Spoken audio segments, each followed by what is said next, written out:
이 아침 저희들의 하나님의 말씀 출애굽기 19장 1절부터 6절까지의 말씀을 봉독하여 드립니다. 출애굽기 19장 1절부터 6절까지의 말씀을 봉독하여 드립니다. 이스라엘 자손이 애굽 땅을 떠난 지 3개월이 되는 날 그들이 시내 광야에 이르니라. 그들이 르비딤을 떠나 시내 광야에 이르러 그 광야에 장막을 치되 이스라엘의 거기 산 앞에 장막을 치니라. 모세가 하나님 앞에 올라가니 여호와께서 산에서 그를 불러 말씀하시되 너는 이같이 야곱의 집에 말하고 이스라엘 자손들에게 말하라. 내가 애굽 땅에서 어떻게 행하였음과 내가 어떻게 독수리의 날개로 너희를 업어 내게로 인도하였음을 너희가 보았느니라. 세계가 다 내게 속하였나니 너희가 내 말을 잘 듣고 내 언약을 지키면 너희는 모든 민족 가운데서 내 소유가 되겠고 너희가 내게 대하여 제사장 나라가 되며 거룩한 백성이 되리라. 너는 이 말을 이스라엘 자손들에게 전할지니라. 아멘. 우리 계속해서 광야를 지나가는 이스라엘 백성들의 삶의 여정을 다루고 있습니다. 오늘은 19장까지 왔습니다. 지금까지 어디를 지나왔습니까? 애굽에서 나와서 홍해를 건너고 그다음에 마라의 선물을 지나가고 그다음에 엘림을 지나가고 르비딤의 물 없는 상황도 지나가고 그다음에 만나와 메추라기가 내려오는 그 축복도 누리고 그리고 이제 모세는 누구를 만났습니까? 제사장 미디안 제사장 이더로 자기의 장인들을 만나서 은혜를 나누는 시간을 가졌습니다. 그리고는 그들이 중간 목적지인 시내산에 도착하였습니다. 시내산에 도착했을 때에 하나님이 비로소 이스라엘 백성들과 언약을 맺는 축복의 시간을 갖습니다. 우리가 신앙생활을 하다가 보면 하나님의 살아계심을 경험하는 분들이 계세요. 살아계신 하나님을 경험하는 분들이 계십니다. 할렐루야. 특별히 돌보시는 하나님을 경험하는 분들이 계십니다. 그래서 필요한 때 물질도 채워주시고 필요한 때 사람도 붙여주시고 하는 걸 경험하기도 하고요. 영혼에 답답하고 클클한 순간에도 함께 하시는 하나님의 은혜를 경험하는 그런 경험들을 하곤 합니다. 또는 예수님의 그 보혈의 피를 경험하면서 우리의 죄가 사함받고 그 은혜 아래 세워지는 그 경험도 하게 됩니다. 그런데 그런 경험들은 사실은 하나님이 당신의 살아계심을 우리에게 나타내 주시는 것입니다. 할렐루야. 그리고는 그런 경험 이런 경험 하다가 어느 순간에 가면 주님이 우리에게 오셔서 언약을 맺는 축복의 시간을 갖습니다. 여러분, 성경에는 언약이 몇 가지가 나옵니다. 에덴 동산에서 아담에게 하나님이 언약을 맺어 주셨어요. 너희가 에덴 동산을 잘 다스리라, 정복하라, 다스리라, 지키라 하는 그것을 주시고 그것을 지키면 에덴 동산의 모든 것들을 누릴 수 있게 되고 정령 죽지 아니하리라는 축복의 말씀을 받았습니다. 그들이 에덴 동산을 잘 정복하고 잘 다스리고 잘 지키고 했으면 그 언약은 깨어지지 않고 언약 안에서 축복을 누리게 됐을 겁니다. 근데 그들이 에덴에서 언약을 깨뜨리고 나니까 그들은 동산에 쫓겨나는 고통을 받게 되었습니다. 비가 많이 오네요. 근데 그 언약 깨어지고 난 뒤에 하나님이 또다시 언약을 베풀어 주셨는데 노아를 통해서 두 번째 또 언약을 주셨습니다. 방주에 들어가라고 하셨고 들어가는 자는 구원을 받으리라고 하셨고요. 방주에 나왔을 때는 무지개를 이렇게 띄워주시면서 다시는 이 세계를 물론 멸망시키지 않겠다라고 약속을 주셨어요. 그리고는 또 한참을 지나서 하나님이 아브라함에게 또 약속을 주십니다. 너희 자손에게 땅의 모래같이 많아지게 될 것이고 하늘의 별같이 많아지게 될 것이고 너희 자손에게 여기서부터 저기까지의 땅을 주겠다는 아브라함에게 주는 약속을 주십니다. 이렇게 하나님이 순간순간 이스라엘 백성들에게 또는 하나님의 사람들에게 구약시대에 약속을 주시고 그 약속 안에서 축복도 약속하셨어요. 할렐루야. 그런데 민족적으로 한 개인과의 약속이 아니라 한 집단과의 약속을 맺은 유일한 약속이 바로 시내산에서 주의 백성들과 언약을 맺은 것입니다. 할렐루야. 그들이 하나님과 언약을 맺었어요. 이들이요, 왜 언약이 애굽에서 시작되지 않냐 하면요, 우리가 언약을 맺을 때에 그냥 우리가 언약을 맺을 때 얻었습니까? 그 사람을 신뢰를 하고 알고 맺습니까? 못 모르고 언약을 맺습니까? 알고 맺잖아요. 이스라엘 백성들이요, 애굽에서 구원하시는 하나님 홍해를 건너시고 그들에게 마라를 지나고 러비딤을 지나고 그 다음에 목마르고 먹을 것이 없는 그런 상황을 지나가면서 함께 하시는 하나님의 성품을 경험하고 하나님의 그 능력, 파워도 경험하고, 그러니까 그분을 신뢰할 만하다, 신뢰할 만하지 않다? 그분을 신뢰할 만하다라고 하는 것이 그들의 머릿속에 이렇게 세워졌을 때에 그제서야 언약의 역사가 일어나는 것입니다. 저와 여러분들이 신앙생활하면서 처음부터 이렇게 주님이 너 이렇게 하면 이렇게 하고 이렇게 하면 이렇게 하고 그런 언약을 맺지는 않으세요. 그런데 어느 시간이 지나고 주님을 좀 알만해지면은 너 이렇게 하면 내가 이렇게 할 것이고 이렇게 하면 이렇게 할 것이고 라는 언약을 맺게 되어지는 겁니다. 할렐루야. 그 언약 안에서 여러분의 삶이 축복으로 나가는 은혜가 있기를 예수님의 이름으로 축복합니다. 우리는 신앙 안에서는 두 가지 언약이 있어요. 첫 번째는요, 구원의 언약입니다. 구원의 언약은 이것은 은혜로 주어지는 거예요. 할렐루야. 뭐로 주어지는 거라고요? 은혜로 주어지는. 이거는요, 우리가 맺은 게 아니에요. 예수님께서 보혈의 피를 흘리시는 것을 가지고 말씀하시면서 포도주를 이렇게 따르시면서 말씀하시기를 이 피는 많은 사람의 죄를 위해서 흘리는 바 나의 피, 곧 무슨 피다? 언약의 피다.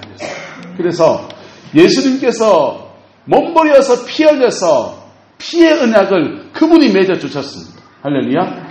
그 은혜로 말미암아서 우리는 구원을 받았어요.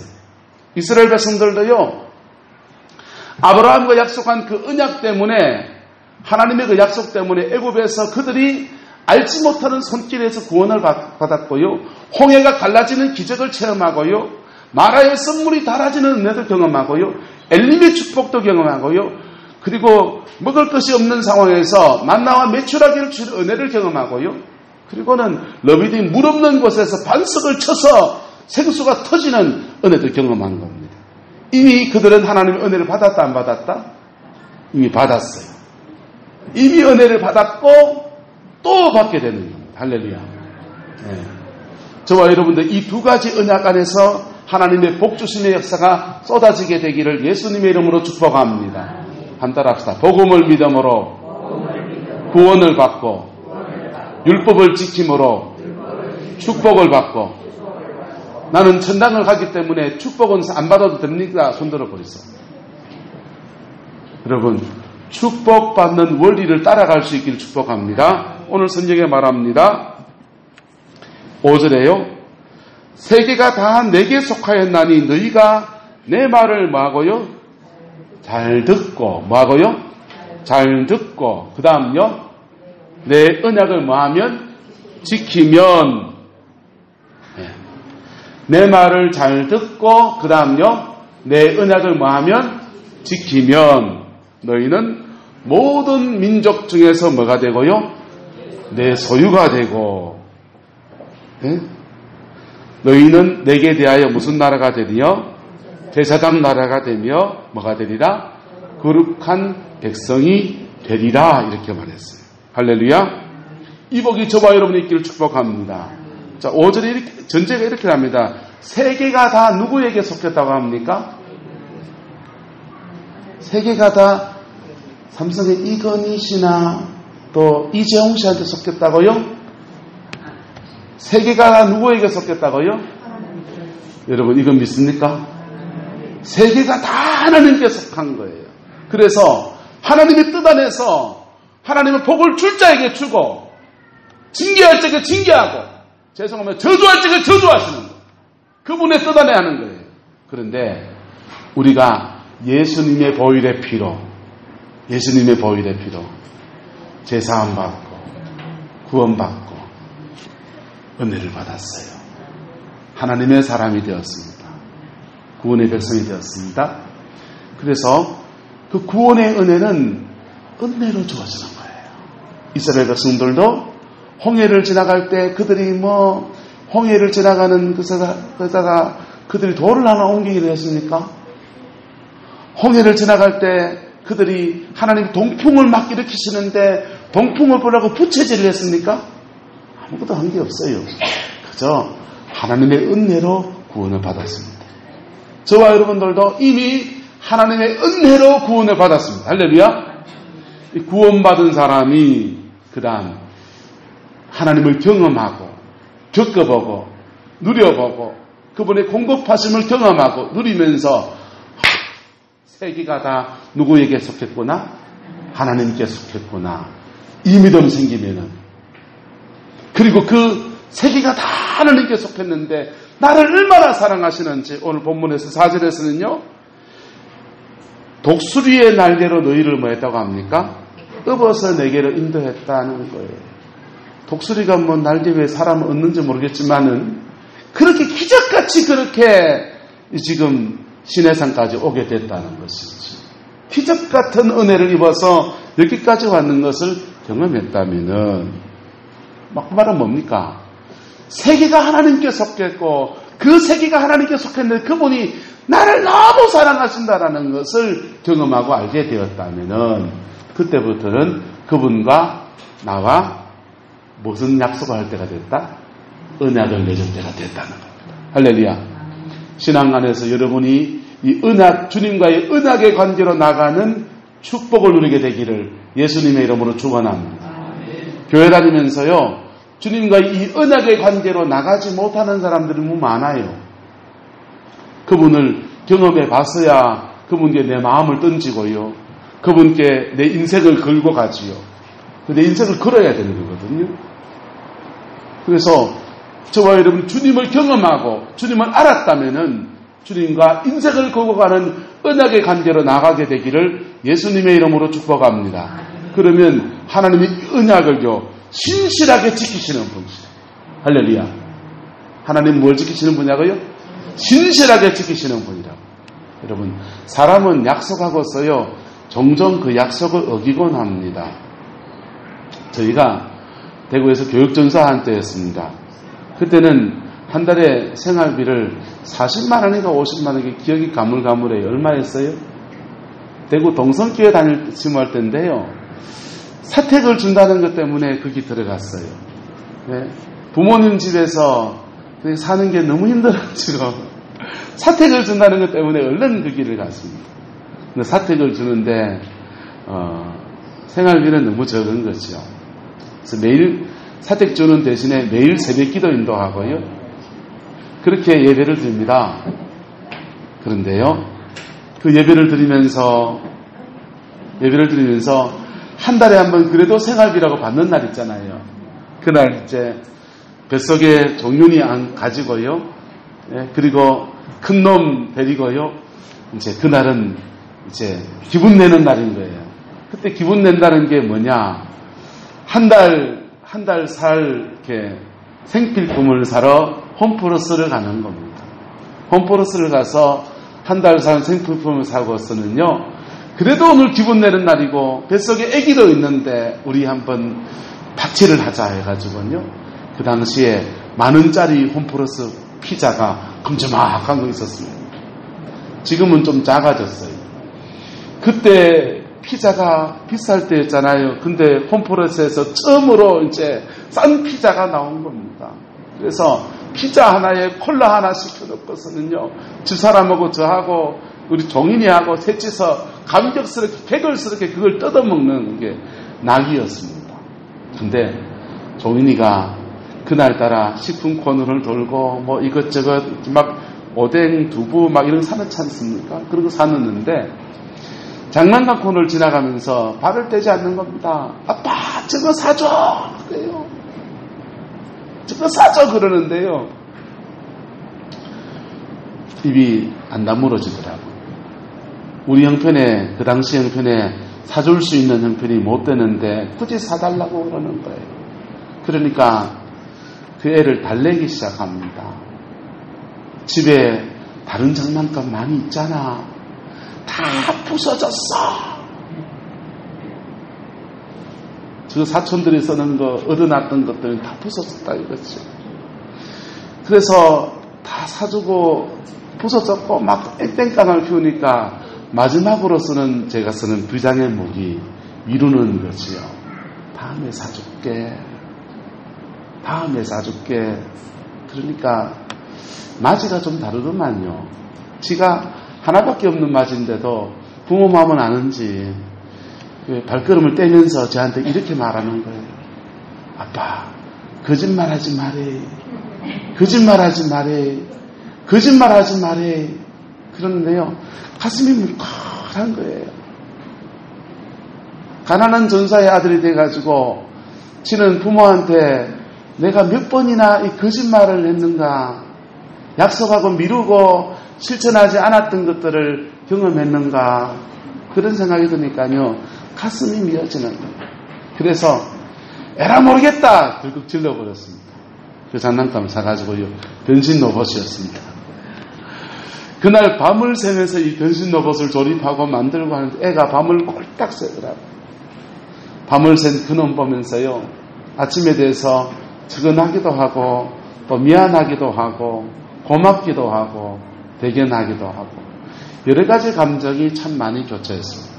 그리고 하나님의 이 언약의 말씀들의 측면에 탁 다가오면은 나는 언제나 약속을 얼마나 잘 취소하고 또 미루기도 하고 그냥 위기를 모면하기 위해서 그 말하고는 그냥 그만둬버리는 일이 얼마나 많은가 그런 생각을 많이 했습니다. 여러분도 어떻습니까? 근데 하나님은 어떤 분이냐? 하나님은 약속하시고 지키시고 할렐루야. 지키실 뿐 아니라 그 약속을 향해서 계속 끌고 가시는 분이다. 계속 끌고 가시는 분이라는 것입니다. 그 약속의 내용은 뭡니까? 약속의 언약의 핵심은 십계명의 말씀을 지키라는 거예요. 뭘 지키라는 거예요? 십계명의 말씀을 지키라는 거예요. 그 말씀을 지키면 세 가지의 축복을 주겠다고 말씀합니다. 모든 민족 중에서 뭐가 되겠고 하나님의 소유가 되겠다라고 말했어요. 할렐루야. 뭐가 되겠다고요? 하나님의 소유가 되겠다고 했습니다. 여러분, 하나님의 소유가 되면 누리는 축복이 뭡니까? 여러분, 미국 시민이면 끝까지 미국 시민, 미국 정부가 나서서 책임집니다. 정부가 나서서 책임져요. 대한민국 아직 그만치 힘이 없지요. 예? 언젠가 미군들이 6.25 전쟁 때 전사하신 분들이 시신들이 막 그렇게 돼서 전시에 흩어지고 그냥 수습을 못했는 것들을 그 미군들이 와가지고요 그걸 다 해가지고 DNA 분석해가지고 그 시신을 돌아가신 시신까지 다 수습해가는 걸 보면서 가슴이 뭉클하기도 하고 저게 강대국인 그런가 그런 생각은 하고 냈습니다. 여러분은 어떤 마음이 들었습니까? 죽은 사람들까지도 자기 백성들을 끝까지 책임지려고 하는 그런 태도를 너무 감격스럽게 보지 않았습니까? 여러분, 하나님의 소유가 되었다고 하는 것은 하나님의 철동같이 지키신다는 뜻도 되고요. 하나님이 그 사람을 중심으로 모든 일들을 펼쳐나가신다는 그런 의미인 것입니다. 할렐루야. 저와 여러분이 하나님의 백성의 반열에 세워지는 은혜가 있기를 주의 이름으로 축복합니다. 하나님의 특별한 소유로 삼았다는 거예요. 하나님은 세계의 모든 것에 뭐라고 합니까? 온 세계가 다 누구에게 속했다고요? 하나님께 속했다. 우리는요, 복보다 주먹이라고 삼성의 이재용 씨가 더 재산이 많아 보이고 미국이 더 강대해 보이고 김정은이가 핵을 더 가졌으니까 무서워 보이고 그렇지만은요, 역사는 누가 주관해 가십니까? 하나님이 주관해 가십니다. 할렐루야. 그 확실하게 믿을 수 있기를 예수를 축복합니다. 구약시대에 일어난 많은 사건들이요, 어떤 사건들은 그냥 우화지, 그냥 이야기지 이렇게 생각하는 것들이 많았습니다. 그 중에 대표적인 하나가 요나스의 이야기입니다. 요나가 큰 물고기 뱃속에 들어가서 3일 3날을 있었다 그랬는데요. 여러분, 전 세계 물고기를 과학적으로 다 조사를 해봐도 사람을 삼켜가지고 꿀꺽 삼켜서 소화 안 시키고 3일 3날을 들어가 있는 물고기가 있을 수가 없어요. 고래가 크니까 고래가 삼키면 되지 않을까라고 생각했는데, 고래는요, 이 물을 이렇게 쓱 삼키면 주로 크릴새우 같은 거 먹거든요. 그렇게 먹으면 이 목구멍에 필터가 있어요. 그래서 큰 것은 걸러내게 돼 있어요. 그러니까 고래 뱃속에 들어갔다고도 아닌 거예요. 상어가 먹었으면요, 상어가 먹었으면 통째로 삼키고 찢어 먹겠어요? 찢어 먹잖아요. 그러니까 사람을 통째로 삼킬 만한 물고기는 세상에 존재하진 않아요. 그래서 사람을 통째로 삼킬 만한 물고기가 없는데 요나를 삼켰다고 하니까 이건 거짓말이다. 지어낸 얘기고 사람들의 교훈을 주기 위해서 만들어낸 이야기지, 이렇게 생각했습니다. 그런데 과학이 발전하면서 놀라운 사건을 발견했습니다. 요나가 아시리아에 가서 회개하라고 외쳤거든요. 근데 요나가 회개하라고 한 날을 중심으로 아시리아 역사를 쭉 펼쳐놓고 보면요, 놀라운 일이 생기는 거예요. 아시리아가 요나가 언제 가서 전했는지는 우리 날짜를 추적하지 못했어요. 그러니까 대충 어느 때쯤 유다 나라의 어느 왕쯤, 이스라엘 나라의 어느 왕쯤에서 아시리아의 어느 나라 왕이구나, 어느 왕이구나 해가지고 그 역사 앞뒤를 쭉 훑어보니까요, 아시리아가 세계의 대제국을 건설하고 해서 정복전쟁을 펼쳐나갑니다. 근데 정복전쟁을 펼쳐나가면서 많은 나라를 집어삼키는데요, 어느 날 대패를 하고 돌아온 거예요. 전쟁에 나가 대패를 하고 돌아왔어요. 대패를 하고 돌아왔는데 그 다음부터는요, 아시리아가 다른 나라를 정복하는 일들을 그만두는 거예요. 역사는 그렇게 펼쳐져 갑니다. 그런데 그 대패를 하고 돌아온 날 무슨 일이 생겼냐 하면요, 하늘에, 여러분 계기일식 알죠? 계기일식이 뭐예요? 태양하고 달하고 지구하고 일직선에 탁 놓이면 달 때문에 태양이 새까맣게 보이는, 한순간에 태양이 사라져버리는, 그래가지고 한 5분 내지 10분 정도 하늘이 깜깜해지는 거예요. 아시리아가 그 나라의 최고의 신을 누구라고 믿었냐 하면요, 태양을 최고의 신으로 믿었어요. 최고의 신이라고 믿고 있는 그 태양이 사라져버립니다. 그리고 전쟁에는 대패해가지고 오고.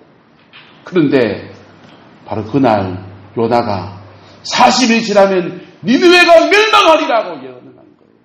그러니까 가슴에 두려움이 오지 않겠어요? 아이쿠, 그래서 정말 회개했구나 알게 됐어요. 여러분, 하나님은 태양과 달과 지구가 일직선이 된 날을 딱 골라가지고 누구를 보낸 겁니까? 요나를 보낸 것이죠. 그러니까 역사를 누가 주관해가는 겁니까? 역사는 축복합니다. 역사는 하나님이 주관해갔습니다. 그 하나님이 당신을 눈동자같이 사랑하십니다. 할렐루야. 그분이 눈동자같이 사랑하시는 거예요. 그래서 그분 잘 보이면, 그분과의 언약의 관계 안에서 제대로 지켜나가면 세계 모든 민족 가운데 뛰어난 민족을 되게 하겠다.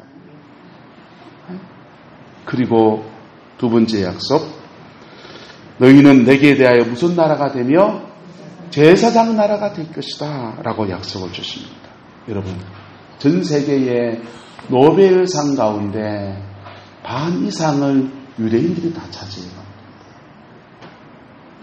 전 세계 인구 중에서 유대인이 3분의 1이나 되간요? 아니에요. 전 세계에 한 1%, 2%도 안 되는 유대인들이 이 하나님의 언약의 약속을 그분이 신실하게 지키시기 때문에, 할렐루야. 하나님 그분이 신실하게 지키시기 때문에 세계 모든 민족에서 뛰어난 민족으로 계속 삼아가시고, 그리고요, 이스라엘 백성들 중에서 이 제사장 나라가 되겠다고 했는데, 이스라엘 백성들은요, 이 12지파 간에 누구만 제사장이 된다고 생각합니까? 레위지파만. 그렇게 생각했어요? 네. 이스라엘 백성으로 놓고 보면 누가 제사장 돼야 돼요? 레위지파가. 근데 온 세계 열방을 놓고 보면은 누가 제사장이 돼야 됩니까? 레위지파만 가지고는 죄송합니다. 속된 말 쪽수가 모자라는 거예요. 이스라엘 백성 전체가 제사장 나라가 되어야 된다는 거예요. 할렐루야. 이 두 번째 비전은 바로 사명에 가는 거예요. 할렐루야. 뭐라고요? 사명에 가는 거. 그런데 놀라운 일은요. 이스라엘 백성들이 지금 제사장 국가가 됐습니까? 안 됐습니까?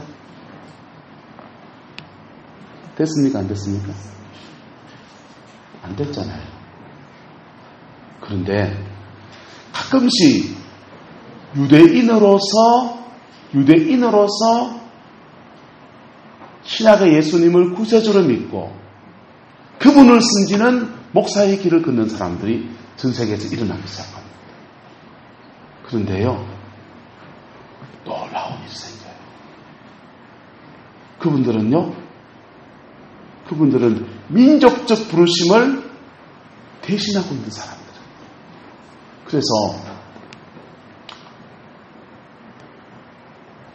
정말 한 시대의 위대한 제사장으로서 그렇게 막 쓰임받습니다.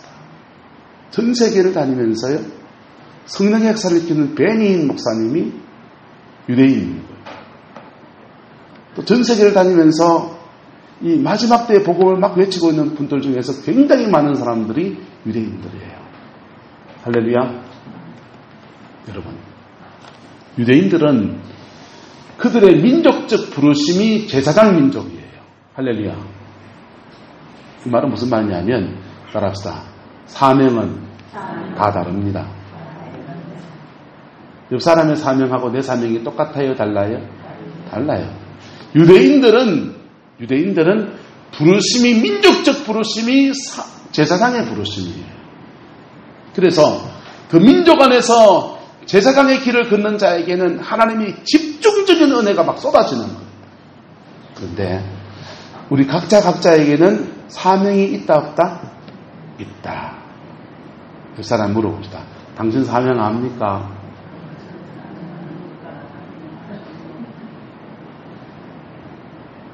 여러분, 주님이 언약의 핵심 가운데서는요,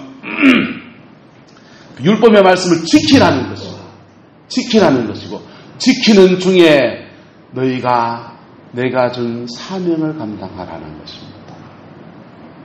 한국 사람들에게 주어진 특별한 사명이 있어요.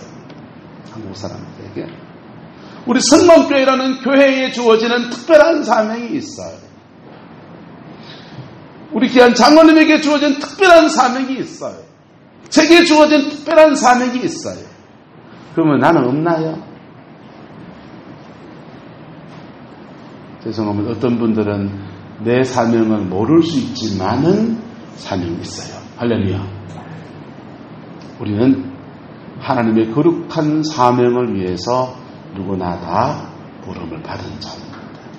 신앙 안에서 이스라엘 백성들이요, 홍해를 지나서 3일 3개월을 지나서 시내산에 왔을 때에 그때서야 주님이 너희들의 민족적 사명이 제사장이다 라고 지금 말씀해 주고 있는 거예요.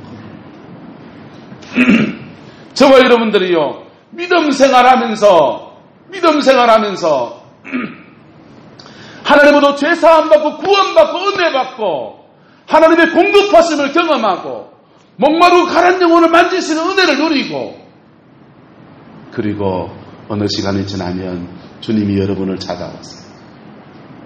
그리고 그 언약 아래서 너희가 내 말을 잘 지키면 형통의 복을 누리고 내가 속한 민족으로서의 축복도 누리게 될 거다.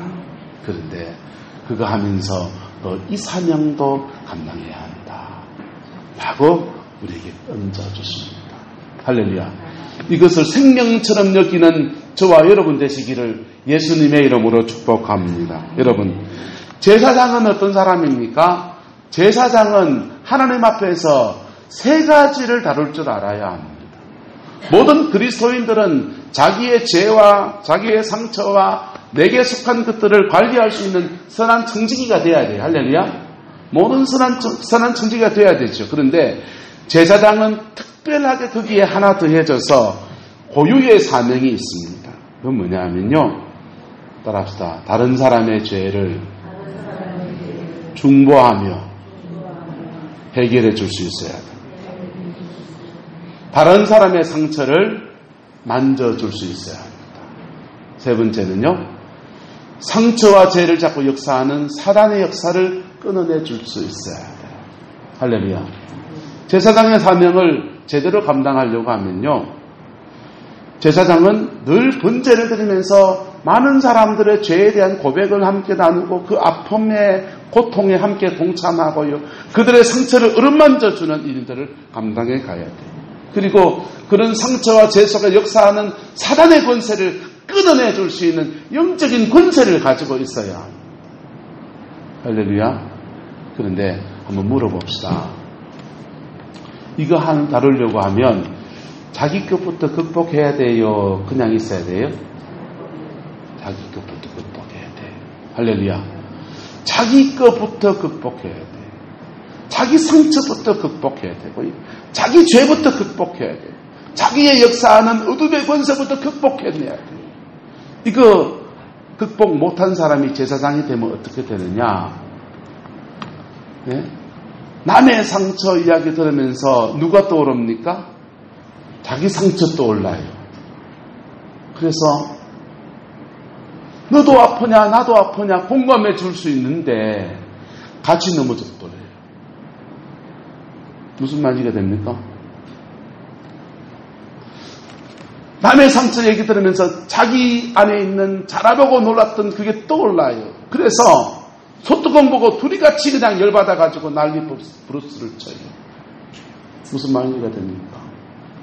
여러분의 상처와 여러분의 죄와 여러분에게 사단의 결박들이 보혈의 능력 안에서 끊어지는 것을 경험하게 되기를, 누리게 되기를 예수님의 이름으로 축복합니다. 그거 제대로 못하면서 제사장 노릇하려면요, 자기가 너무 고생이에요. 자기만 너무 고생인 게 아니라 다른 사람을 풀어줄 것 같이 막 그래 놓고는요, 오히려 일을 더 엉클했나요. 우리가 주방에 무슨 일을 하다가 사람이 일 잘 못하는 사람 오면은 그냥 저 밖에 나가 있든지 긁어치니까 좀 가만히 있으라 하지 않아요? 하듯이 여러분, 제사장의 직분을 제대로 감당하려면 자기 상처, 자기 죄, 자기를 결박하고 있는 사단의 권세를 떨쳐버리고 깨쳐버리고 이길 수 있고, 또 사함받은 은혜에 대한 감격들이 자기 안에 가득해야 돼요. 할렐루야. 그 복이 저와 여러분 이렇게 축복합니다. 그런데 여러분, 이게 제사장적 부르심이라고 하는 것이 내 상황이 이것 해야만 되는 사람이 여기 많아요, 적어요. 제사장적 부르심을 다른 사람은 모르겠고 나는 우리 남편하고 살려고 보니까 이거 감당하지 않으면, 제사장적 부르심을 내가 취하지 않으면은 나는 이 가정을 깰 수밖에 없는 사람들. 왜? 우리는 살면서 서로 죄를 주고받고요, 상처를 주고받고요, 그리고 서로 그 상처 속에서 사단이 싸움 붙여놓은 것 속에서 찢고 뽑고 싸우면서 그렇게 막 살아갑니다. 말씀을 알아도 하나님의 은혜를 받았어도 우리가 가지고 있는 연약함들 때문에 무수히 넘어지는 거예요. 여러분,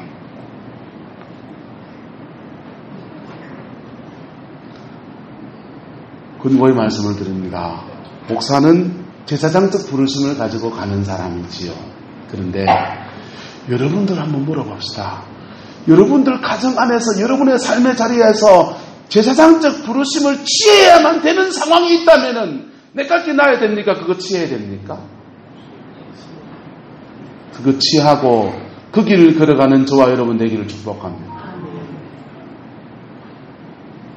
가끔씩 참 목회자를 참 부끄럽게 하는 평신도들을 만날 때가 있습니다.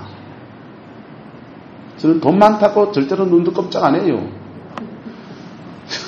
사회적 지위가 높으면은 한번 좀 그래봐도 소용없어요. 내한테 좀 갖다 주고 다니잖아요. 그런데요, 누가 보면 참 고개가 숙여지겠냐. 그의 가정 안에서 삶의 자리에서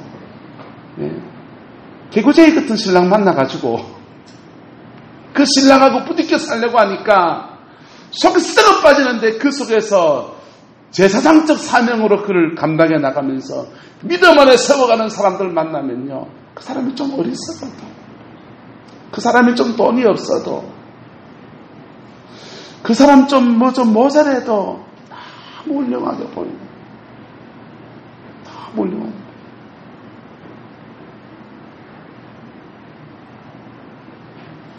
여러분, 하나님이 이 제사장적 사명을 감당할 수 있게 하기 위해서 능력 주시고 함께 하시고 힘 주시고 의지 주시고 모든 것 공급하시는 분이십니다. 할렐루야. 제사장적 사명을 잘 감당하려면 한마디만 명심하면 됩니다. 한번 따라합시다.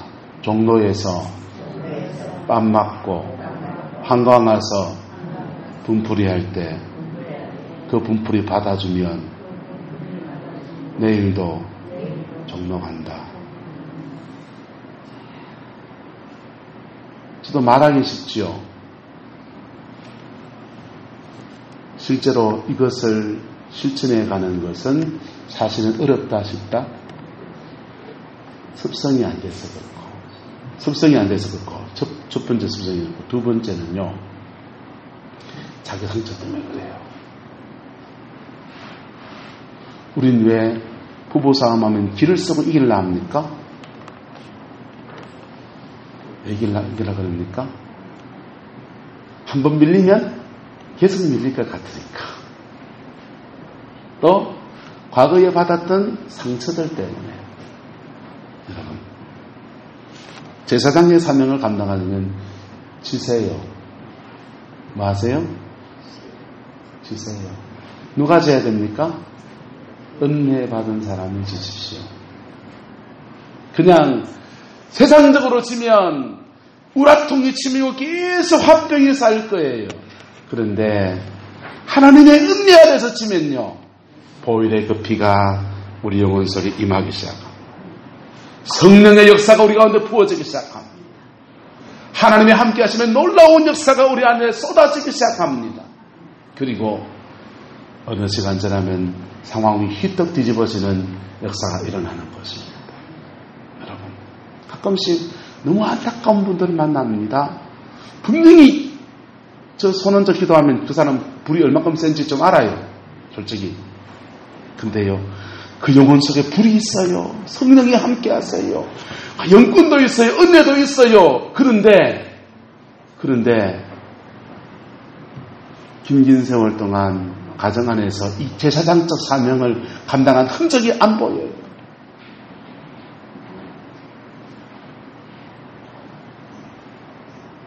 은사가 있으면 뭐합니까? 영혼 하나 살리지 못하는데 성령의 능력이 있으면 뭐합니까?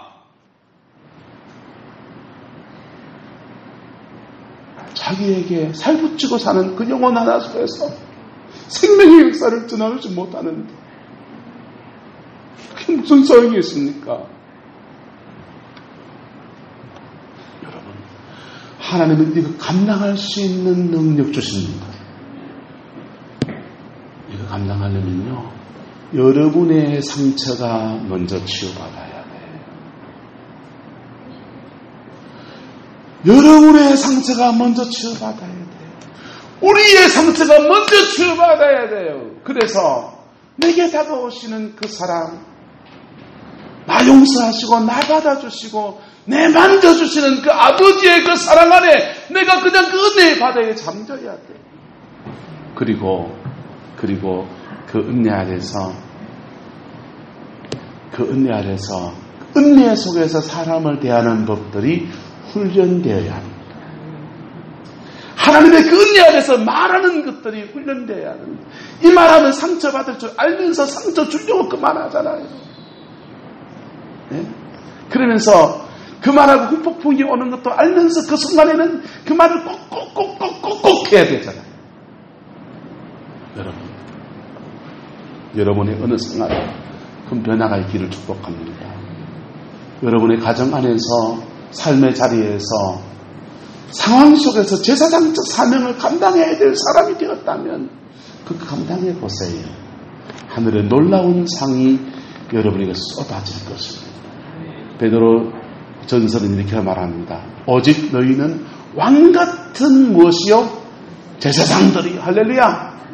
우리는요, 예수님 안에서 왕같은 제사장들이. 그래서 우리의 죄를 가지고 십자가 앞에 나가서 풀어놓고, 또한 우리 가족의 죄와 상처와 아픔을 가지고 십자가 앞에 나가 풀어놓고, 그럴 때 그 해결안 받으니까 원수가 쪽을 쓴다? 못 쓴다?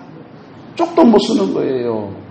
여러분, 박연희 원장님 계시지만 성령의 은사 받았어요. 귀신 쫓아내는 거요. 능력 사역하는 거요. 성령의 불로 쫓아내면 쫓겨나가요. 그런데 그놈의 죄와 그놈의 상처는 그냥 놔두면은 원수가 또 와요, 안 와요? 또 와요.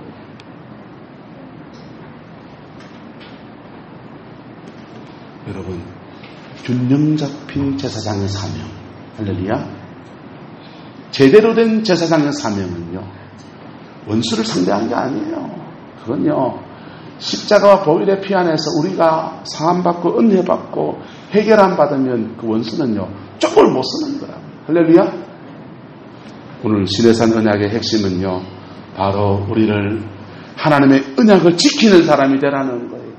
못 지키는 거 붙들고 십자가 앞에 나와서 고백하고, 그래서 언약의 말씀을 지키는 사람이 되라는 거예요. 그러면 하나님의 소유가 돼서 하나님의 복 주심과 보호하심과 하나님의 함께 하심과 하나님의 약속의 언약 안에 거하는 역사가 일어나요. 십계명 보세요. 십계명의 1부터 4계명까지는 생명의 약속이에요. 그래서 1부터 4계명까지 지키면 하나님의 생명이 우리에게 흘러들어오는 거예요. 그리고 구원받는 거예요. 5부터 계명은요, 5부터 계명은 이 땅의 축복에 대한 약속이에요. 내 부모를 마라, 공경하라. 그리하면 뭐하리라? 땅에서 잘되고 장수하리라. 할렐루야. 그럼 잘되고 장수하기 원하십니까? 부모를 공격하지 말고 부모를 공경하십시오. 부모님 공격하는 건 제끼놓거든요. 공격하는 건 제끼놓거든요.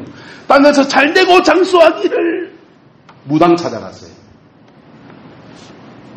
기독교 신앙은요, 내가 말씀을 붙들고 살아가는 중에 하나님의 복 주십니다.